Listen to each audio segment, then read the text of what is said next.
Despite the absence of the USSR, the debate about a return to communism still does not subside. However, what would happen if we went further? Even those who were remotely familiar with the Chosen One learned that the Russian Empire was a step after communism. Nicholas II was its accidental ruler. He was overthrown as a result of the implementation of the revolution and shot as a result of another. However, what if this had not happened? Was Russia without the Bolsheviks and the communists like a paradise? Or would it have collapsed, emerged as the Ottoman Empire? Let's try to figure it out right now. Don't switch. Let's start with lowering the pressure. Nicholas II, real name Nicholas Alexandrovich Romanov, ascended the throne in 1894. His reign was the growth of both an economic breakthrough and a revolution, and the rise of a world war. As a result, Nicholas was overthrown by temporary space.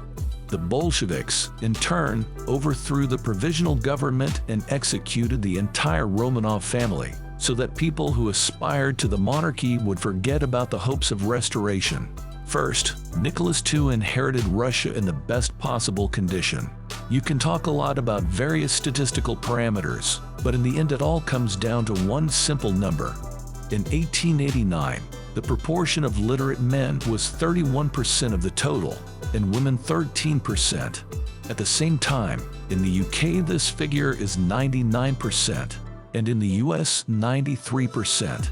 So how much progress can be made in a country where only 1 in 3 people can read?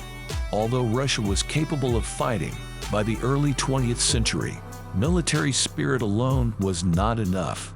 At that time, Titanic cruisers were being built, rifles were being improved, and the very meaning of battles was changing. Here we encounter the first myth of Soviet propaganda. The Reds claimed that it was they who raised love and addiction. However, this is a delusion, since it was Nicholas II who made decisive steps in the field of education. As early as 1913, the number of literate people in Russia doubled thanks to his workload. The number of students per 1,000 inhabitants in the empire caught up with England. However, Soviet history textbooks deliberately skip this step, jumping straight from 1900 to 1920. However, the merits of Nicholas II should not be underestimated. In 1908, the Universal Primary Education Project was launched. The number of schools in 1916 reached 140,000. For example, the aircraft that fans of Nicholas II are talking about, they bought that by the beginning of the First World War, the Russian air fleet had become the largest in the world, with 263 aircraft. This is true, but it must be clarified that half of them were purchased in France, and the other half were assembled according to French drawings.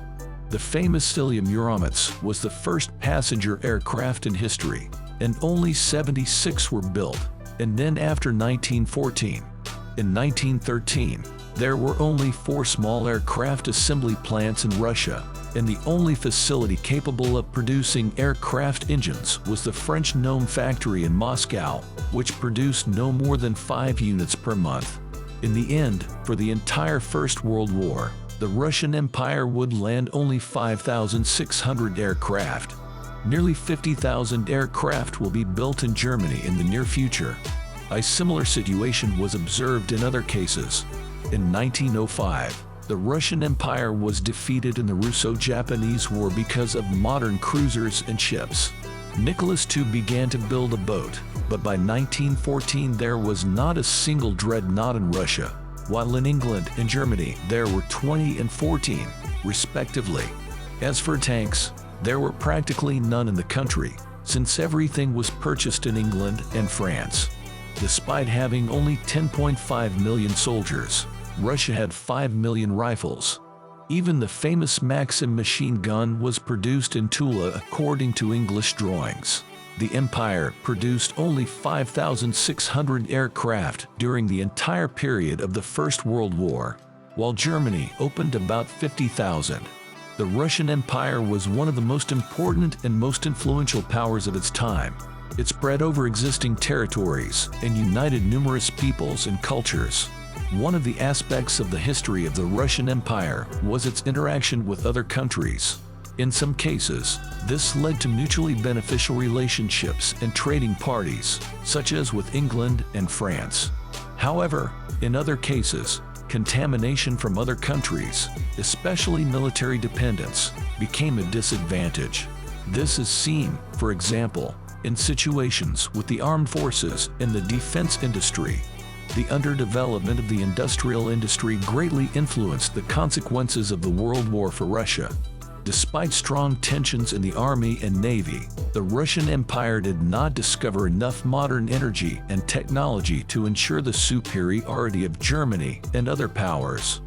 This was one of the reasons for the identification of Russia and especially the aggravation of the internal political situation up to the Revolution of 1917.